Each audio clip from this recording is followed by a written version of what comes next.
Hi, I'm Sean Duggan, and welcome to TheFIX, a podcast about Lightroom, Photoshop, post-processing, and the cool and creative things we get to do with our images after the shoot.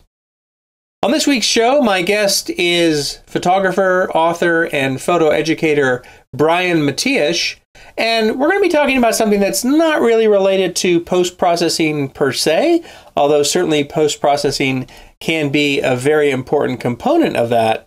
But we're going to be talking about defining your personal photographic style. We're also going to be taking a look at Brian's latest Living on the Edge venture, the very first live daily Facebook show devoted to photography and the tech surrounding it.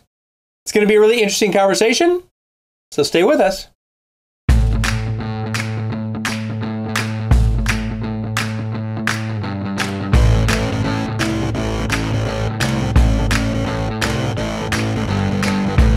Well, thanks for tuning in and joining me, everybody out there in internet land. Thanks for stopping by my corner of thisweekinphoto.com. Very pleased this week to have my guest, Brian Matiash, with me. Hey, Brian, how you doing? I'm doing great, Sean. How you doing? I am doing well, and I'm glad that you can join me live from Portland, Oregon here. Although I should clarify that, because although you are certainly live as you and I are talking, this is not a live broadcast, which you know a lot about these days. So tell us a little bit about your latest project, which has debuted on the interwebs in the last week or so.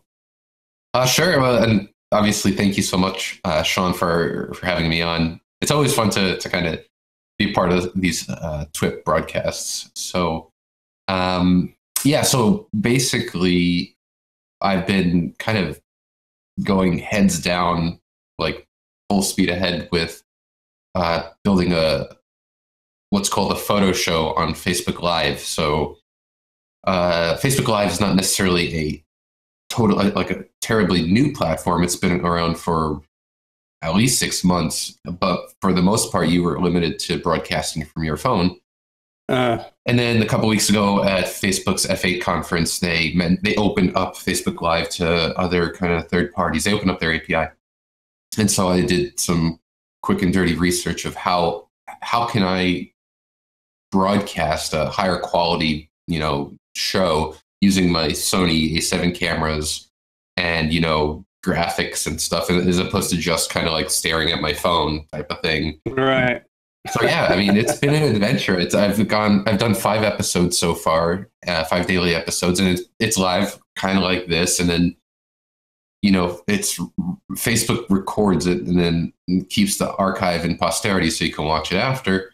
But Facebook limits you to 720p, like half HD resolution. So I also, while I'm broadcasting live, the app I use also records a 1080p copy, which I upload to YouTube. So while it's technically a Facebook Live show, much like how you can watch the Daily Show live on Comedy Central, I don't have cable, so I watch it on Hulu. So I make it available at different kind of mediums, but it's all online. Right, yeah.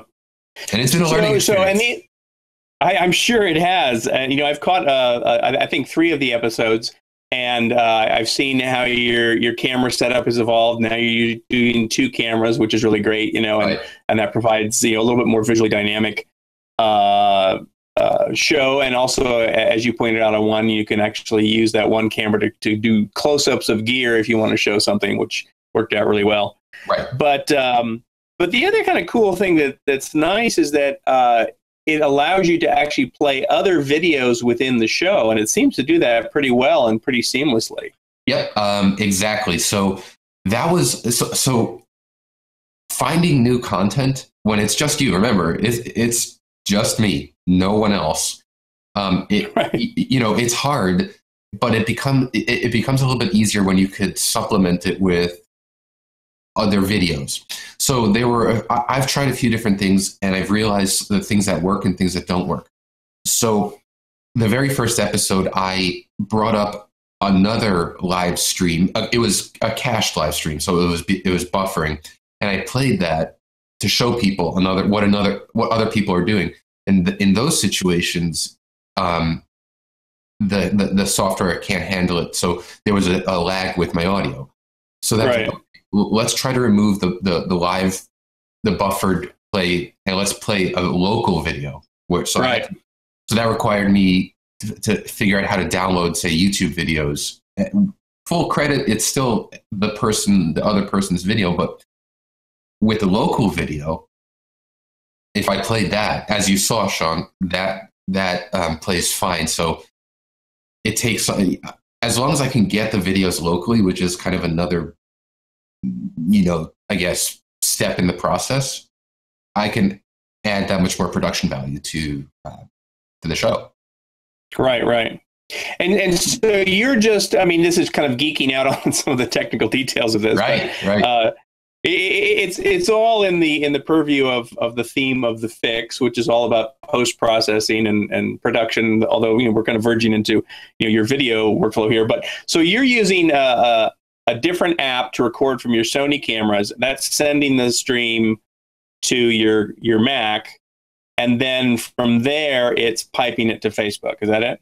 Sort of. The way it works is, so you've got your camera. So I have the A7, and then I know we're geeking out, but I'll try to make it quick. Hey, this is a geeky show. It's okay. It's all good. And awesome. And I hope I like you. I kind of believe in the spirit of sharing. There's no such thing as proprietary information in art and in this realm of social media. So I love kind of, this is, kind of like hiking up the skirt. This is how I do it. And so, so I have my A7 cameras, and from the camera, so you have to somehow let the computer know that is a viable video input. So there's a micro HDMI cable that goes out, and on the other side is a regular HDMI cable. And that connects to a little device, a little black magic device that on Amazon, I can't remember the model of it, but it's like $140. So that's how you connect the camera to this device. And then from the device to the computer, it connects via Thunderbolt. So tons of bandwidth there. So that's just the hardware side. Now you've effectively created a hardware connection between the camera and the computer. Then there's a piece of software by a company called Telestream. Now you use Camtasia. I use ScreenFlow. ScreenFlow is made by Telestream, and they also have an app called Wirecast. So within hours after the F8 conference, Telestream announced, hey, our Wirecast solution will take advantage of Facebook's Live API. So it's saying you can use our Wirestream app to broadcast. Cool. So the Wirecast solution isn't cheap. It's a $500 investment for the Pro. And then if you want the Studio, which has some more bells and whistles, that's another $500. So it's $1,000. So for my upfront investment, because I have 2 camera inputs, that's 2 Blackmagic. So that's about $260, $280 plus $500 for the software. So you're in it for about $800. Just quick, dirty math. So what that Wirecast software does is it allows me to, it has an authentication section to Facebook. So you log in with Facebook, and then you say, all right, where do you want it? Do you want to go to your profile or your page? And then it allows you to put the post title and the post description.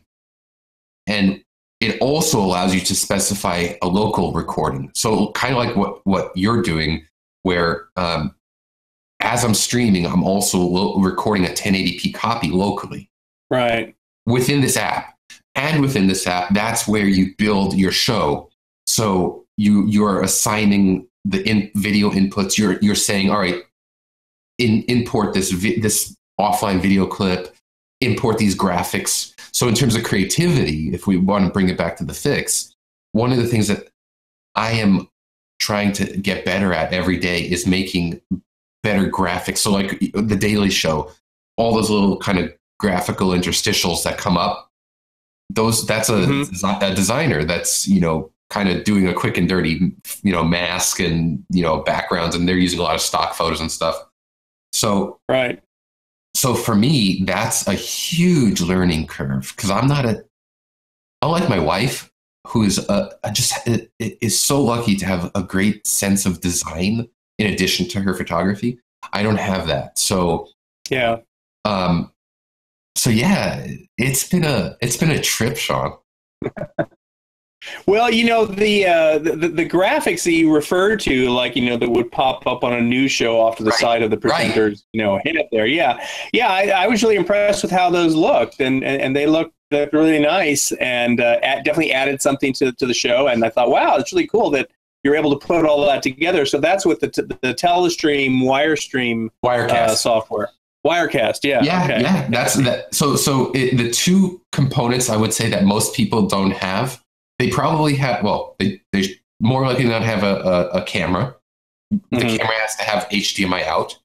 And that could come in the form of micro HDMI, which is usually the case.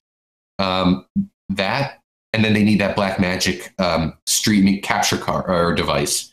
So you most likely have a camera, and you most likely have a computer. Yeah. You need to get the capture device, which is the Blackmagic, and then the software. And there are free alternatives out there, open source software. I haven't tried them because I was stupid and didn't do my research for that beforehand. So I told Sean, in every single way possible, I put the cart in front of the horse here and kind of just like dove in head first, like, yeah, whatever, let's figure this out. Well, that's how, even though sometimes it causes some bumpy travel getting to where you want to go, I think throughout the history of innovation, that has often been the way that some, great innovations have happened, where, people have been, enthusiastic. Oh, let's get this going. And they do exactly that thing. I mean, I've done that too. Sure. Yeah. I mean, that's kind of the litmus test that I like to perform, not the kind of overly analytical one. Yeah. Yeah. No, it's cool. So this is on your professional Facebook page, right? Correct. I can broadcast to my profile, but that's against, like, I treat my social presence as a brand. I'm a brand, or sure. I'm self-employed, and so as such, because Facebook pages are meant for brands, that's where I broadcast. Yeah. Okay. Well, we'll put a link in the show notes for that, and we'll probably put a little bit of a banner there across the screen so people can see it who are watching. So that's great. And anyway, those of you out there in internet land, if you haven't checked that out, you definitely should.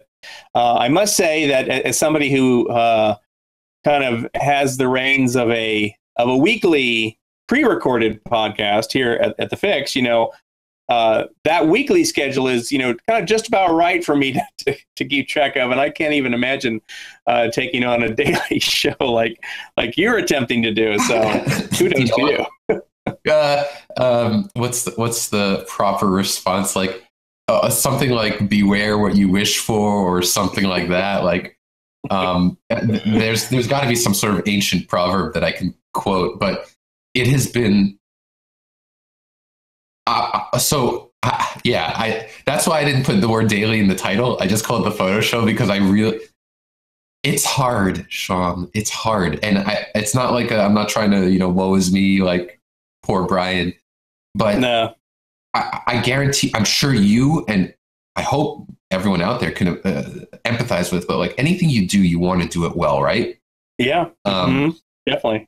And that could segue into the book I wrote. Like, writing that book was one of the hardest decisions for me to make because I was stone cold terrified about I'm like, oh man, if I put out a book and it tanks, that's not good. So same thing with the show. If I'm going to do a daily show, I want to make sure I put my best foot forward every episode. And you know what? Doing it just by yourself, every single aspect of it by yourself is enormously taxing. And so, weekly sounds really good. Well, or every other daily show. Exactly, the bi-daily show. Yeah. Well, the nice thing about doing a weekly is it does give you more time to put things together, line up some guests if you want to have a guest, just like that. So yeah, and plus, more time for your life as well. That, and just to the last thing to that point. So if there are two kind of broadcasts that I model the Daily Show, the photo show off of. The first is the Daily Show. So that's currently with Trevor Noah, but that was formerly with Jon Stewart on Comedy Central. And the other one is John Oliver's show on HBO. Now, the key difference is the Daily Show is daily, obviously, Monday through Friday. And John Oliver's is once a week. And so I was sitting back the other day talking with Nicole, and I was asking, so we were because we were talking about this, the kind of what should the cadence or the frequency of the show be? And I thought about it. I'm like, you know what? If I miss an episode of the Daily Show, I'm okay. I don't care as much. Maybe care is too kind of crass of a word, but it doesn't faze me as much. But if I miss the weekly, the John Oliver show, which is once a week, I get I'm like, I need to get that because it's more of a, I guess a precious commodity. Like they're only asking for 30 minutes of my time once a week. And it's 30 minutes straight, not 22 minutes or with commercials that the Daily Show has. So that's something that I am trying to qualify, partly to kind of for my own sanity, partly for me to be able to put out an even better show, but also like I need to make sure that I would rather have. It's the same thing with Friends. I saw one of those memes on Facebook. Like as I get older with Friends, I would rather have 4 quarters than 100 pennies. Yeah. So if you kind of transmogrify that onto the broadcast world, I would rather have, say, 1 or 2 shows a week with several thousand viewers than 5 shows with 300 to 400 viewers. Mm-hmm. Yeah. Anyway. Well, and also I guess, kind of harkening back to your comparison to the John Oliver show, one nice thing about that format and a format that he frequently explores is that he will go kind of in depth into a particular topic. And yes. And if you had a weekly show, you'd have more time to prepare and put together how you might want to go in depth into a particular topic. Yes, exactly. And I think I just need to kind of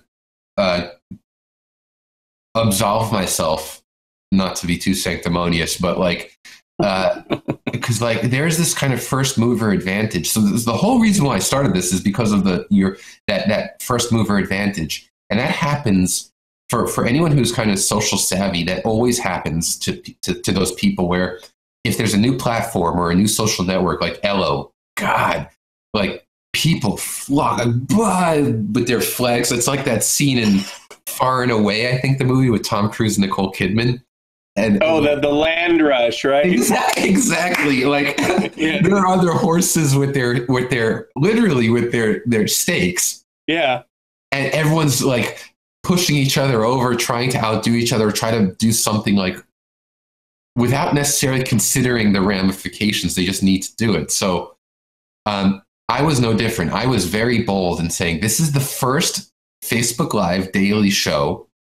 And that daily show is killing me for photography. There are other live daily shows going on right now, but no one's doing it for photography. And I'm going to admit it straight up. I did it because of that kind of first mover advantage. Yeah. Yeah.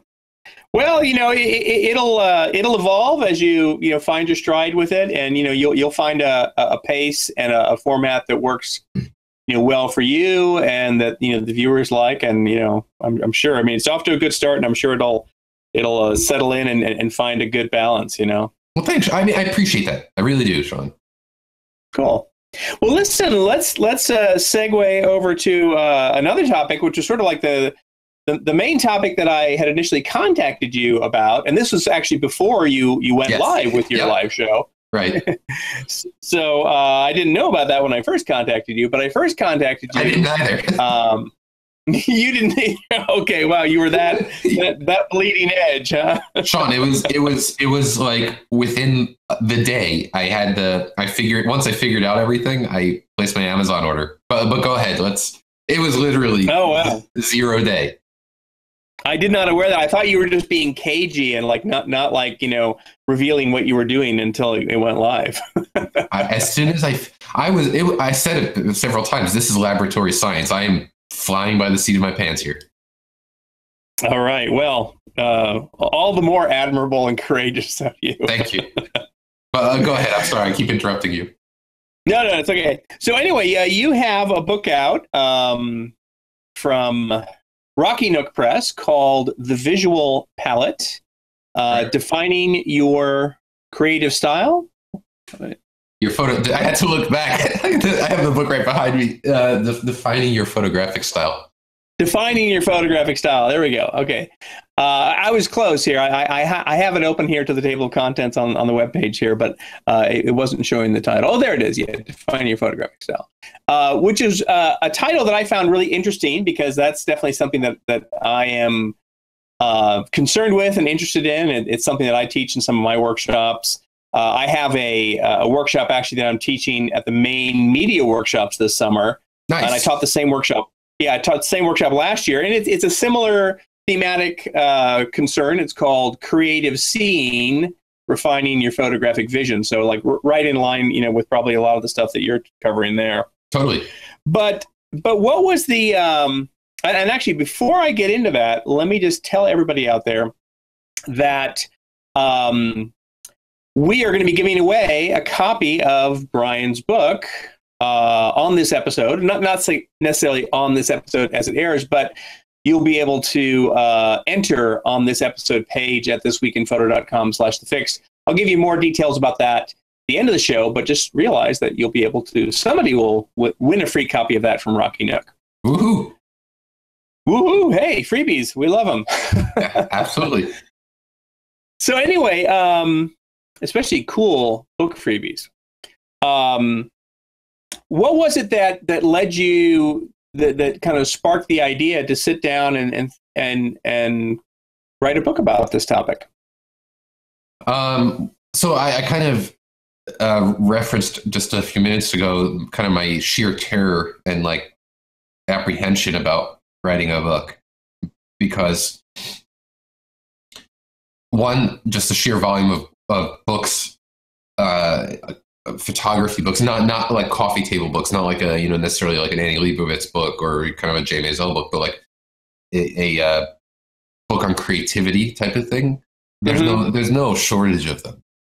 Yeah. And if I were to write a book, I didn't want to write a book just for the sake of it, just to get it to be published. Mm-hmm.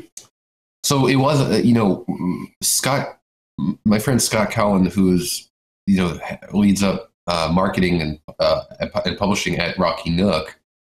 Oh yeah, I know Scott. Yeah, he was instrumental because we spoke. It was like 2 years ago at Photo Plus or WPPI, I can't remember. But he's like, hey, why don't you write a book with us? And I was just terrified because I didn't want it to be a flop. So I thought about it, and my wife Nicole has like 7. She's already put like 7 or 8 books published. Not her self-published books, but like with Peach Pit. Mm-hmm. And hers are all what do they call? Like they're very, very they're focused on a specific camera, for example, or a specific like food photography type of thing. And I didn't want to do that. Like the book that I wanted to write, I really wanted it to be evergreen so that it could be referenced 10 years from now. So yeah. So I sat back and I thought about what is it about me? Why did Scott ask me to write a book? Because God knows there are tons of other photographers who are way more successful and have way larger followings and whatnot. And I can't remember if it was with Nicole I was chatting, but someone was like, well, it's probably because of your style. My photographic style in terms of how I shoot, Mm-hmm. how I stylize my photos, which is oftentimes very, I guess, unorthodox, most likely because of my color blindness, and then also because I write pretty often in a conversational, not colloquial, not like a slangy way, but in a conversational way.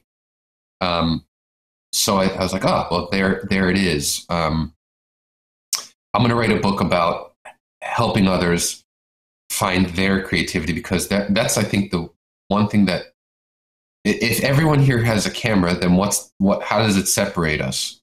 And Yeah. there's us. The individual is the one thing that's not a common denominator. Yeah. Oh, I love the way you put that. That's great. Yeah. Thank you. That's almost a little tweetable quote there. Yeah. Let's make a meme out of it. There we go.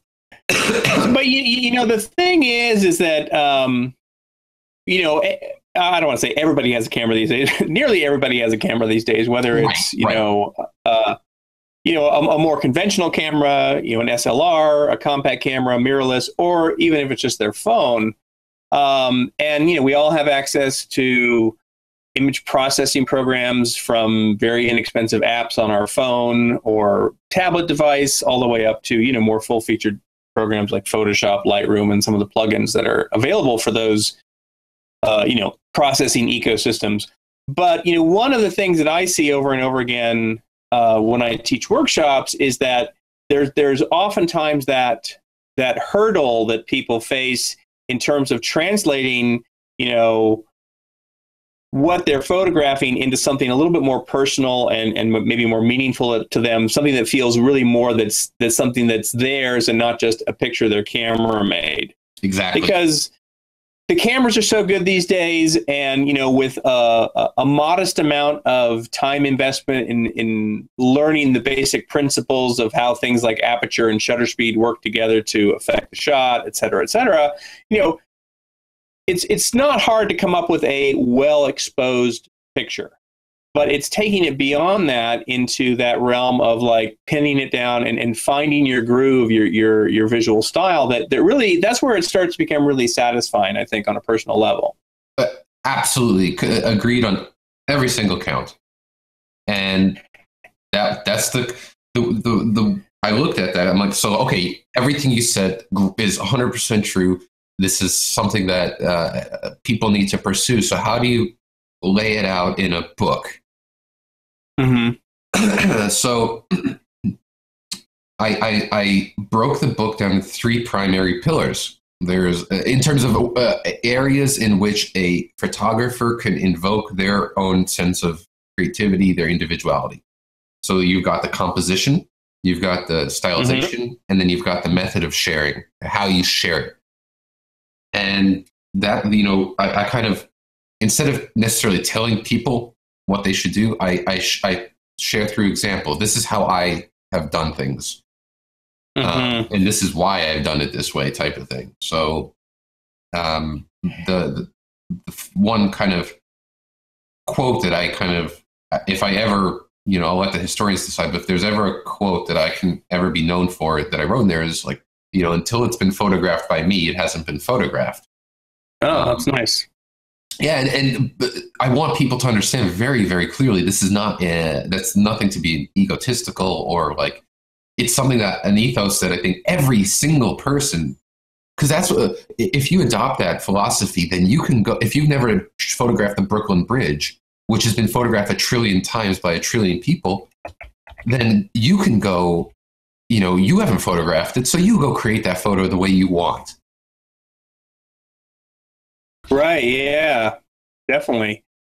You know, there's a quote, and I'm just looking it up now to try to see who made that. Okay, it is who I thought it was. Gary Winogrand, a pretty well-known street photographer. You know, he said something akin to, you know, I photograph because I want to see what things look like photographed. Yeah. You know, and that's like, you know, obviously distilling it down to a really simple set of parameters, you know, but that kind of, I think ties into that concept that you mentioned, that quote, it hasn't been photographed, or if I haven't photographed it, it hasn't been photographed, or what would you say? How did you say that? What was your quote there?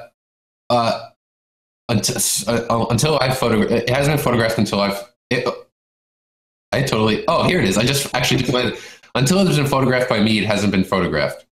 Right. There you go. And then that's, it's that personal thing. Winogrand said, well, I photograph because I want to see what things look like photographed.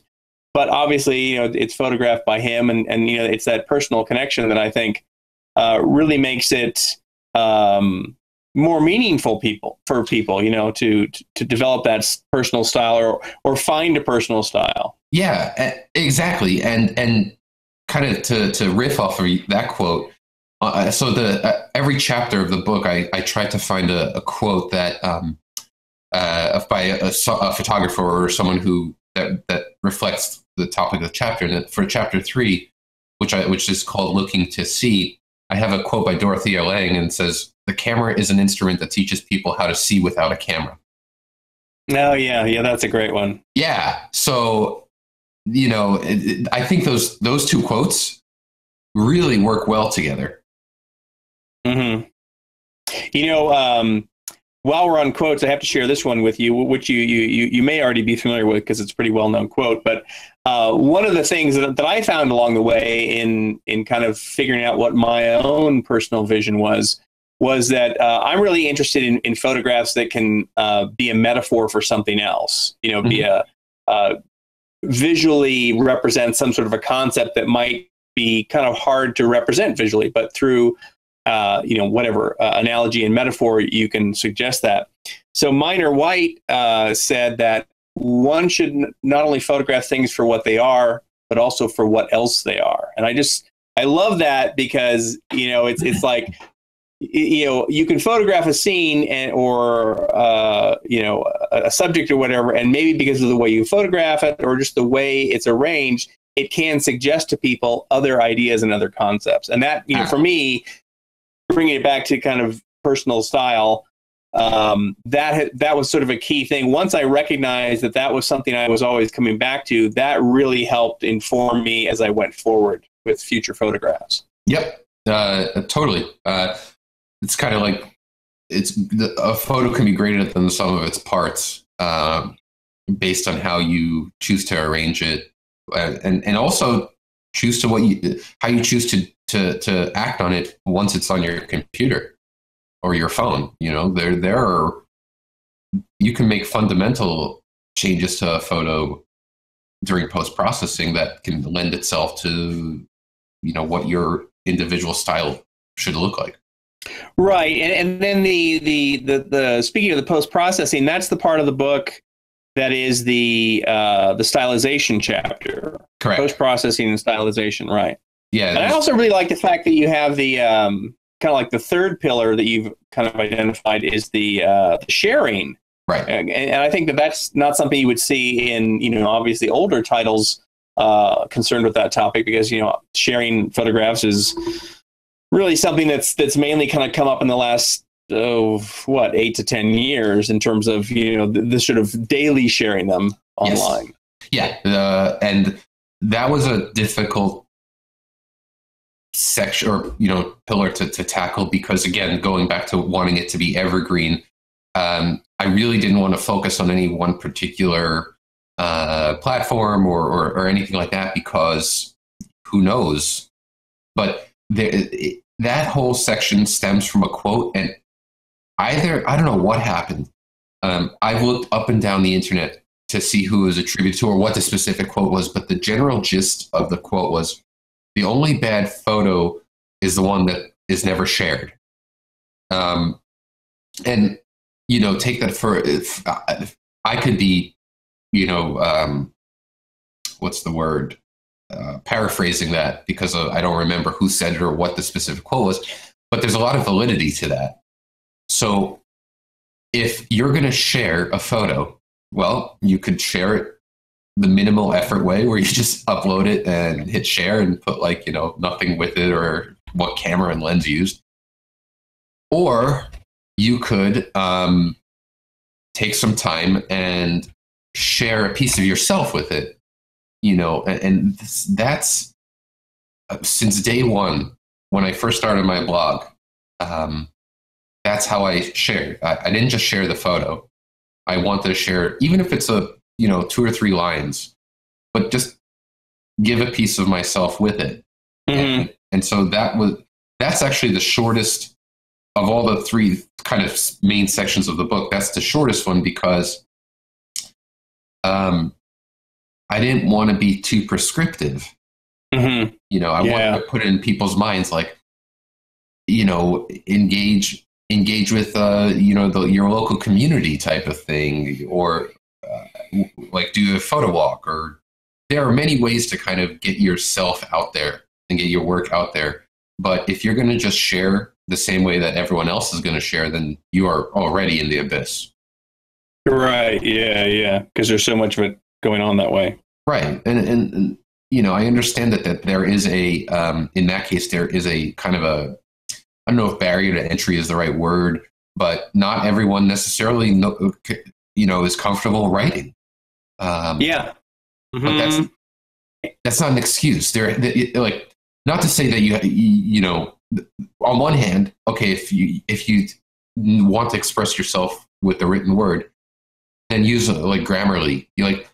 Meaning, like, if you want to express yourself but you're worried about spelling mistakes or improper grammar, there are services out there that can help you with that. So you can't, within reason, you could improve. But I don't think, I don't like to write. So I'm like, well, okay, then, when I look at someone, I've gotten to the point, and Sean, I assume you could kind of relate to this.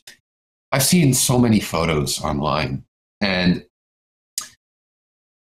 let's say you see that new photo by someone, like that spectacular sunset shot. It's just like exposed beautifully. The sky is exploding, and they're tack sharp from foreground to background because they used focus stacking techniques, and they're just like the tonal range is spot on. You look at it, you're like, cool. You hit like, and then you move on, and you more likely than not have no idea who took that photo. Mm-hmm. Flip the coin, and same photo, or even something less than that. But they wrote about, something about themselves, or something about getting there, or whatever. Okay, now I'm invested in you. Right. And so, who are you? Oh, and then I'm like, oh, wow, if he did this or she did this, let me click through their profile. Maybe they did more. Right, cool. Right. Cool. Now I'm going to hit like follow or send a friend request. Right. Yeah. And there's that's a good point. Yeah. Yeah. So that's putting a little bit of yourself in the sharing. Listen, if we establish at the beginning of this segment that the one thing that's not common between everyone is yourself, why don't you apply that same principle? If you're applying that to the composition, you're applying that to the post-processing, why aren't you applying it to this sharing component? Yeah. No, it's a good idea. So do you have any, just sort of like quick tips, maybe, like, because I know that you teach workshops around the country now and then. If one of your workshop participants came to you and said, what can I do to maybe, if I'm looking at the pictures that I take and looking at the kind of scenes that I like to photograph, what are some things that I might do to help me kind of pin down or narrow down what my personal style maybe might be, or what I might, gravitate to? Because I think a lot of people, again, they like to take pictures. They've mastered the art of exposure and in some senses, maybe even composition, but they're still not sure if they have a personal style. Right. Totally. So in those situations, the first thing that you have to I would recommend doing a self-audit. And you need, sometimes and it sounds basic. And I remember I kind of cover this in the book. And as I was writing, I'm like, is this kind of like too obvious? But what I'll do, and what I've done in terms of like researching my own style to kind of like write through, through personal example, is I would go through a Lightroom collection of all the photos that I've shared. I have a collection of whenever I finish a photo, like, finish air quotes, and it's ready to share on social, it goes into this collection. And so I go through them and I look through, I do a scan and I make a very deliberate point to stop at the ones that jump out more than others. And then I have a little Evernote and I write the kind of like what I like about it. And when I'm done, I look through and I look to see if there are any sort of common, consistent things across them. Like for me, one of the big things is I love fisheye, but not just fisheye. Fisheye shots that there's the primary element, though, like the foreground anchor, is essentially right up in the frame and super distorted. I like that. Mm-hmm. I also like the Dutch angle or the Dutch tilt a lot, where it makes sense. So, skewed horizon lines type of thing. In terms of stylization, I'm a huge fan of split toning, but not just split toning.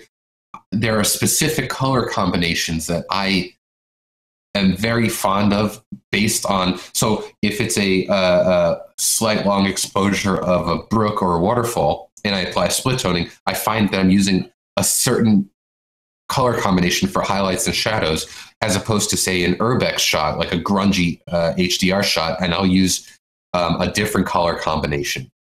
And so as I get those kind of pieces of information, that kind of starts forming, all right, well, this is looking like my style. And I'm not saying you should do that formulaically, like, okay, I'm going to, super glue my fisheye lens onto my camera and never switch out. But when it's time to, like if I want to build a certain portfolio, I kind of have a better idea of what I should be focusing on. Right. Yeah. Another thing that is useful sometimes, and this falls right in with this idea of a self-audit there, or at least reviewing your images to see, where have I been? And, a lot of times seeing where you've been creatively and photographically, that might give you clues as to where you might be going, because, you might be able to basically discern the traces of a path or a couple of paths in where you've already been, even if you didn't realize you were on those paths at the time. Right. If you have that sort of self-audit, you can go, oh, yeah, I've been photographing this a lot or this way a lot. Maybe I need to explore that a little bit more. Absolutely. That's totally valid. Kind of look at the reciprocal of that. It's like, well, maybe I'm, and what's funny in a kind of a different context, I'm like, where's this thing? So the audio podcast won't be able to see it, but I anytime I go shooting, I have this with me, and it's the Garmin Fenix 3. It's a watch. It's a GPS watch. So when I start the shoot, I initiate a GPS track. So it's communicating with GPS satellites, and I make sure that the time on the watch is synced to the time on my camera. When I'm done, the watch outputs a GPX file, which Lightroom supports, and then it using that synced time code, it applies its GPS coordinates. And then what I'll do is I'll go into the map view in Lightroom and I'll look to see if there's a big cluster of photos in the same spot, that tells me that I've spent way too much time there, because I think an important hallmark, unless you're standing there waiting for a time of day or an animal to come by, I feel that you should be using your feet a lot to, walking around, trying different perspectives. So if I'm standing at the same spot, I'll go to the Lightroom folder, I'll look at the photos, and I'll be like, oh, great. So now I have like 40 of the same photo. Big deal. Right, yeah. Yeah, that's a good tip. Yeah, I mean, people need to... Photography is not a passive thing. You have to be really active about it. Yeah, yeah. Well, and also I think self-aware in terms of, really... examining the type of pictures you're making, how they make you feel, what you think are your successes, the pictures that you like that other people have made. If you examine, what are the pictures that you're drawn to that other photographers have made that you're totally drawn to those and go, oh my God, that's really cool. I want to do that. Those are all clues for figuring out, how you can maybe, modify your path to maybe move more in that direction. Yeah, I like the self-aware thing. I think that's totally on point.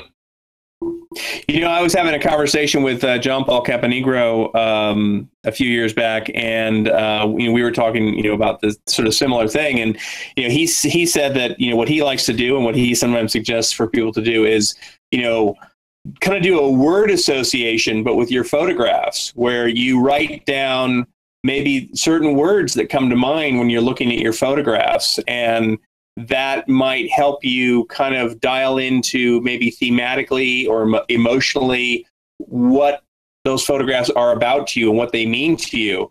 And what that does is when you're, again, that sort of concept of the self-audit is that, when you become more aware of those because you've taken the time to really look at it and write those terms down, maybe tack them up on a bulletin board or whatever, it kind of calibrates your awareness so you are more aware of those potential concepts and image possibilities when you're out with your camera.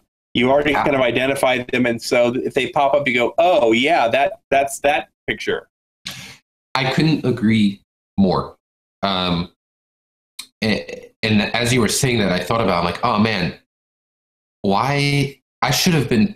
So like I mentioned when I did my self-audit, I did in my Evernote. I'm like, and now I'm thinking about it, I'm like, why didn't I use Lightroom keywords? Because I didn't keyword them as such, but I had, you can just, and to John Paul's point, like just this has been studied far and wide, but like the act of writing something down as opposed to just trying to recall to memory, that act of writing down does some sort of reinforcement, has an effect on your brain. Which is why if I'm out at a restaurant and my waiter or waitress, it doesn't impress me if everyone gives them their order and they don't write it down. I'm not impressed by that. And like I want them to write it down because I want them by the act of writing it down, they're being conscientious. They're actively listening to me, and then they're kind of transcribing my order onto their pad. And so the same thing in a weird way, analogy with photography. Man, I didn't, that was great, Sean. Now I'm walking away with a cool little thing that I'm going to try to kind of tag. The only photos I ever tag are ones that I upload to Stocksy, just because you need to do that for stock photography. But I never tag really much of anything else. Oh, I have a whole category of keywords in Lightroom that I call conceptual keywords. And a conceptual keyword is not really what the image is about necessarily, but it's what the image could be used to represent. Maybe like I have a picture I use in some examples in some of my classes of a container ship steaming out underneath Golden Gate Bridge. And it's just taken from the Marin headlands looking down on the bridge. So you can see the city in the background. And, there's cars in motion on the bridge and all this. So, that gets the keywords of transportation and global commerce. Those are, the picture may not necessarily be about that, but that picture could be used to represent that. Absolutely. And then I'll even take it a step further, and some pictures will get even more conceptual. Let's say I see a picture and I think, oh, that picture really represents the concept of isolation or fear or longing or imagination. And I'll just put those in there because I never know. One day, who knows, I might be working with a photo editor and they say, hey, we're doing a story on such and such. Do you have any pictures that could be used to illustrate this concept?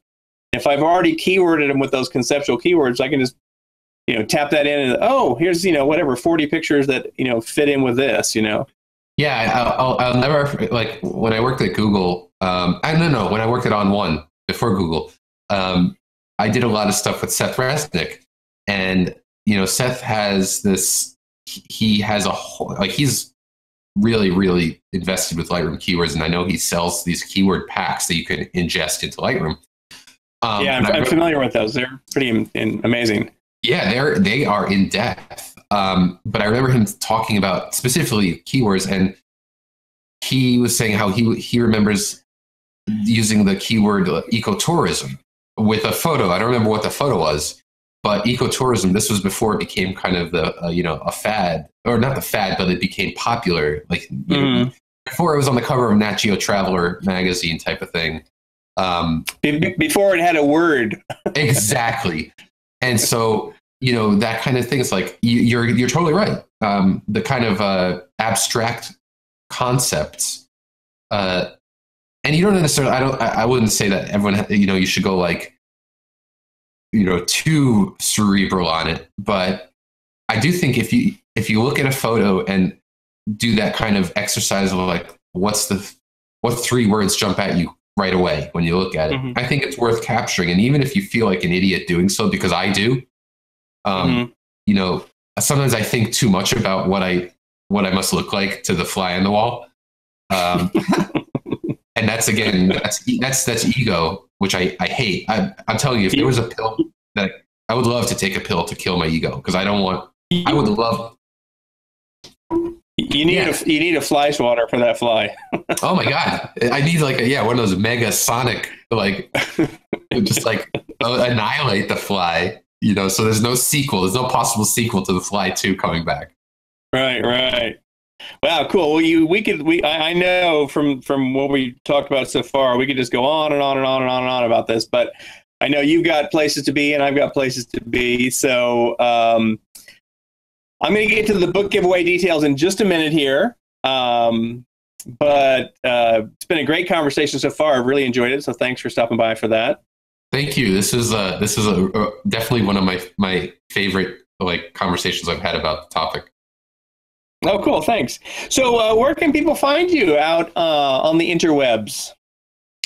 Well, obviously my website is the hub. So that's just my last name. It's matiash.com, matiash.com. And then on Facebook, if we talked a bit about my live show. So that's broadcast. If you go to facebook.com/Brian Matiash, so that's BrianMatiash. Those are like the two, from my website, you can spoke out to anywhere else and my Facebook page. Ooh, I like that verb, spoke out to anywhere else. Cool. It's a hub and spoke. Yeah, that's how your website is your hub.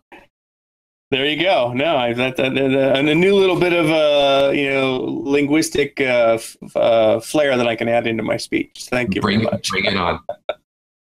Right. And I'll have links to Brian's website and his Facebook page where you can catch his live show in the show notes. Apropos the book giveaway, so here's the thing. This episode is airing on Tuesday, May 17th. So to win the book, you just need to leave a comment on the page below.